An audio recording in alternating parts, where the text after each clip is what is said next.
Hi, this is Dave Rose, founder of Undo the Hairball, and your host for the Building Your Legacy podcast. Every episode is designed to help you achieve a sustained, fulfilled life as you go through the transitions of empty nest and retirement in your life. Through a series of guests, book reviews, personal experiences, and subject matter experts, this podcast will give you insights that will help you build a plan that will allow you to have a lasting positive impact on your family, your friends, and the community around you. So take a listen, give it a like, subscribe, add your comments, and just enjoy Undo the Hairball, Building Your Legacy. Now, on to the show. Hi, everybody, and welcome to episode 3 of Undo the Hairball, where we get you untangled one question at a time. My guest today is Dave Modean. Dave is a friend of mine. He's a former coworker. He's been a supplier of mine. We've known each other about 7 years. And in that time, we've grown a nice friendship as well as a great business relationship. And as I started down this road of podcasting, he was one of the first people I thought of to get out in front of my audience and have him tell you a little bit about his story of his journey the last 5 years ago. So we're going to talk with Dave a little bit about that and probably share a couple of fun little anecdotes along the way. And I think you'll enjoy it. Just a little bit about Dave. He's married to Val. They've been married 34 years. He has a son and a daughter. His son is Matt, and Matt and his wife Kelly blessed Dave with his first grandchild, a granddaughter named Collins, and she's just a couple months old. So Dave is in the grandparenting stage, which I can tell you is a fun part of life. As I always say, it's the best job in the world. He has a daughter, Jill, and her husband, Travis, and they live in South Carolina. And that's the children's side of it. He and Val have a group that travel to Tuscany every year, and they have a great large group that goes and stays in villas and does it upright. And I've heard some stories about that, and it looks like a fun trip. They love to hike and bike. If you look at the cover for the podcast, you see Dave out there in the desert. He lives in Arizona, and they love to be out. It seems like he's out almost every morning. He's a baseball fan, and our funny story together is I was traveling with Dave one of the first times when he came back to Larson Jewell, and we had some customers to call on, but we also had some work to do on some marketing things within the company. So we thought the best place to do that was at the Colorado Rockies game. So he and I took the afternoon, went to the Colorado Rockies game, enjoyed hot dogs and beer, talked about it. We actually named a program that to this day is still there at Larson Jewell. And we had a great time. And that's just a nice bonding moment. And when I came to Dave in Phoenix, we went to a Diamondbacks game together. So he and I share a love for baseball. And he's lived in Arizona since 2004. So he's been there a while. One of the stumbling blocks of Dave and I's relationship is he's a New England Patriots fan. And as an Atlanta Falcons fan, that hurts a lot. I don't know why he says 28-3 every time he sees me. And it still hurts to this day. So anyway, that's a little bit about Dave. And Dave, thanks for joining us today. We really appreciate it. Thanks for having me, Dave. Appreciate it. You got it. You got it. Well, I want to start off with a big, broad question. You can kind of fill in some blanks for the listeners. Tell us a little about your journey the last 5 years. I'm very familiar with it. Would kind of share your story and how you got to the point where you're at today. Sure. I've been in the pitch framing industry for 26 years. The first 17 with Larson Jewell.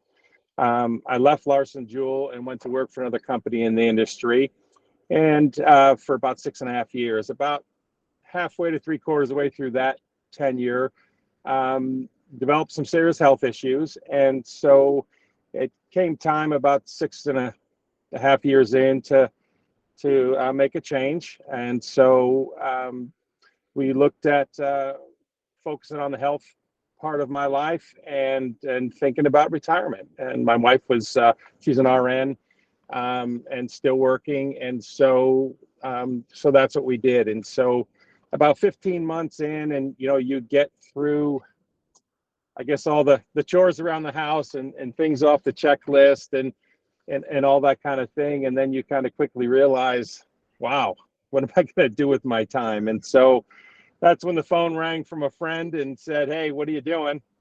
And you want to come back to work? And so that's that's how I got back to Larson Jewell, and that's where I am today, and loving it. Love the industry, love the customers, but I learned a lot of things through that I'm sure we'll get to as we get through this. But it was a real eye opener about retirement and the potential things that I need to get in line before we make this a real deal. So.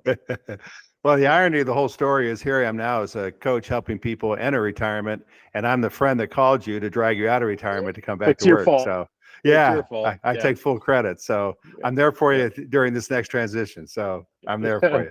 All right. You mentioned, the retirement aspect of it, and what were your feelings at the time? I know some of it was health related, but how did you feel about not working anymore, not having mandatory work? What were you going through at that point in that transition? Well, there's a lot that goes through your mind. You spend.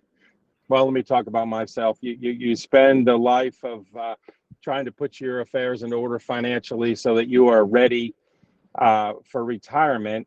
And what the aha moment for me is I never really thought about what am I going to do with my time.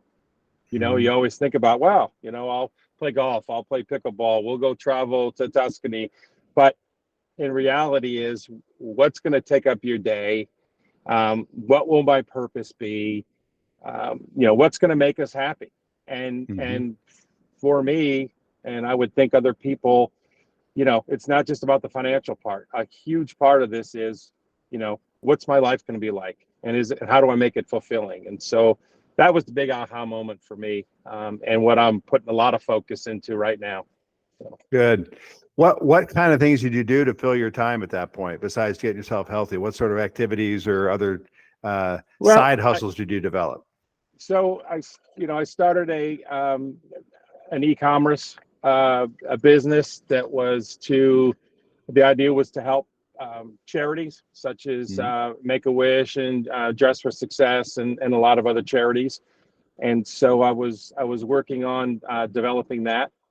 And so that took up a whole bunch of time. And then other things, like I said, just things around the house, chores and things to get off the checklist. So, but again, when the call came, it's like, when you're, at least for me, when you're in sales for, almost 40 years, you miss the drive of being out there and making success happen and things like that. And so when the phone call came, it was like, you know what, I'm not ready to end that yet. So, but again, I'll say it again, it just opened my eyes wide open to, I need a plan, and it's not a financial plan. I need a plan about what am I going to do with my time when I retire. And so it's a big deal for me.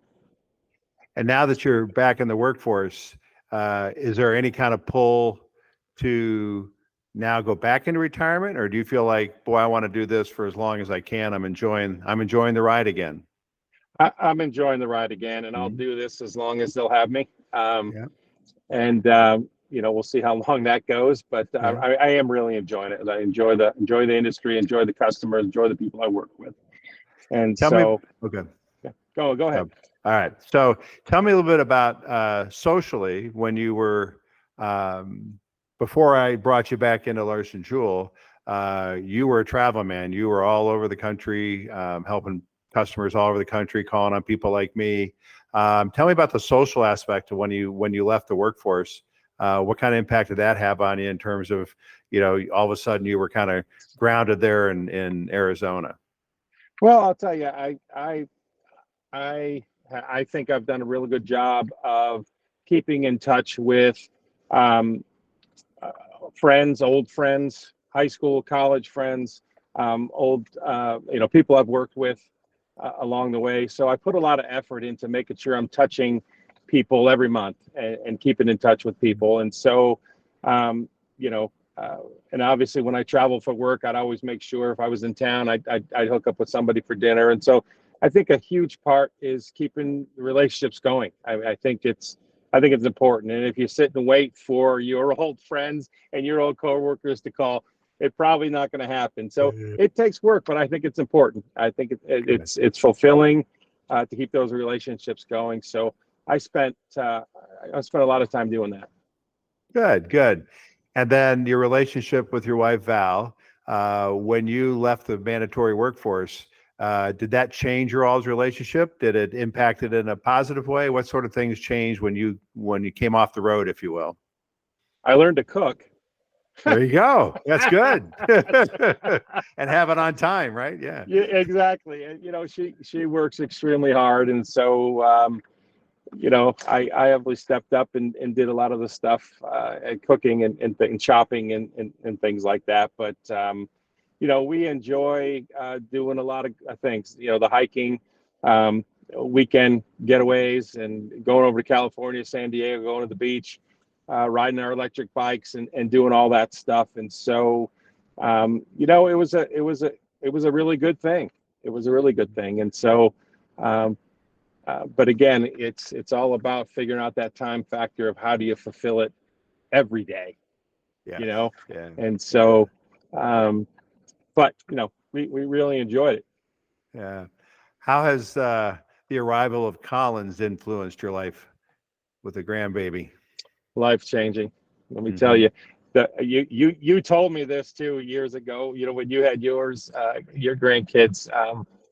But I guess you don't believe it until it happens. But I wish she was closer to us than Texas. But it is what it is, and we get down there as often as possible. In fact, we have a baptism coming up here shortly, so we'll get down there again. So That's it great. is. She is precious.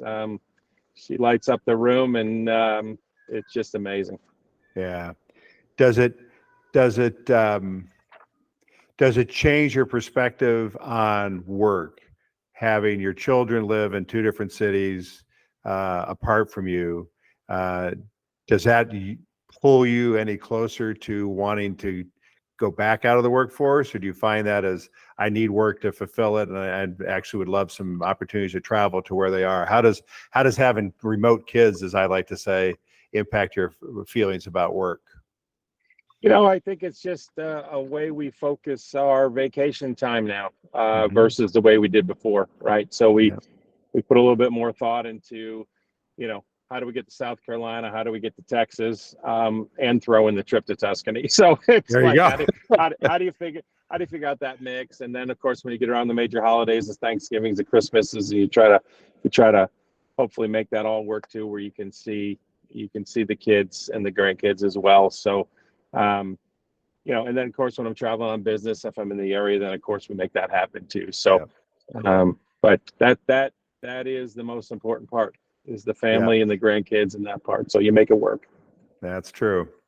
In my practice, I talk to all my clients about building a legacy, and you've mentioned bits and pieces along the way, but I think it's important for people not yet retired to be thinking in terms of building a legacy, because if you wait until you're retired, sometimes it's too late. You haven't had a chance to put the building blocks in place to do it. So tell me a little bit about how you feel. What does it mean to build a legacy? Well, I think, in retirement, it allow more time to focus on community, to focus on charities, volunteering, getting involved.